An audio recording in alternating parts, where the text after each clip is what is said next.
What's up, guys? Steel Frodo here, back again for day 5 of the 12 Days of Anime, and this time it's a bit of a short review because it's a bit of a short series, so let's talk.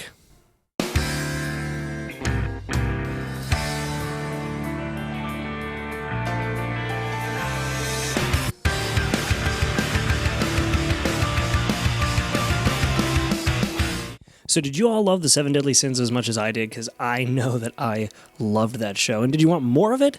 Because I know that I want more of it.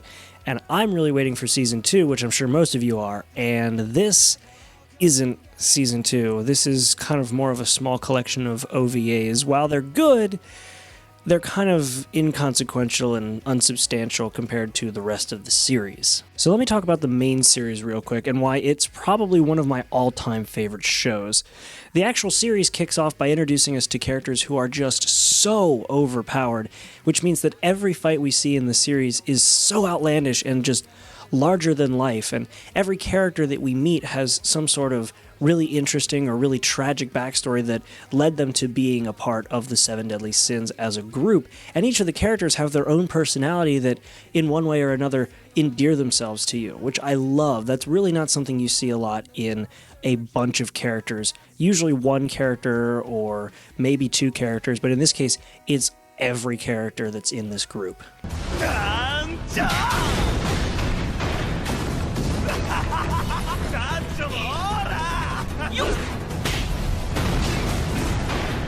It was a great series, and I cannot wait for Season 2.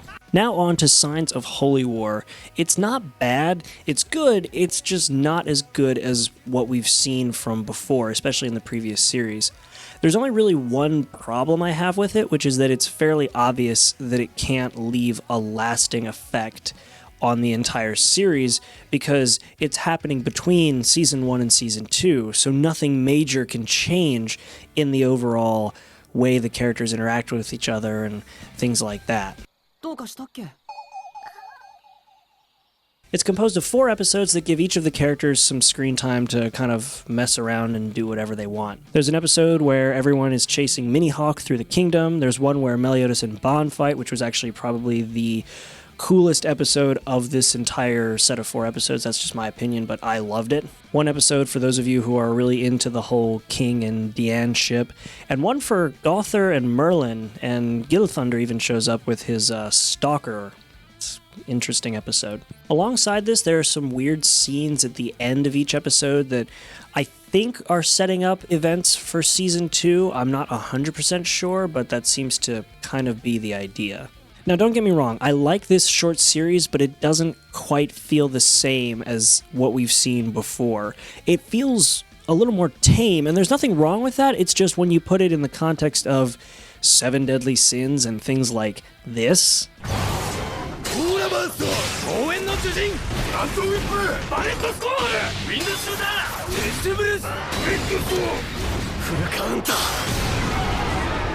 It feels kind of skippable. Now, I watched this anyway because I really love this series, but if you guys are waiting to see what happens in Season 2, you're still going to be waiting till Season 2 because there's nothing very plot-related that happens in this little mini-series. But if you guys are just wanting to see your characters do stuff on screen while you wait for Season 2, go for it. This mini-series is kind of like popcorn. It's not really filling. It's more just kind of there for your enjoyment. So there you go, guys. Day 5 of my 12 Days of Anime kind of review thing. I know that I'm going to be doing longer reviews when I'm not kind of trying to crank them out 1 or 2 or even 3 per day. But for right now, I hope you guys are liking these short series reviews. It's kind of the easiest way for me to do this while still getting my opinion out, and some of these I may actually go back and redo a review of just because I feel like they need a bit more attention. But for right now, I hope you guys are enjoying them.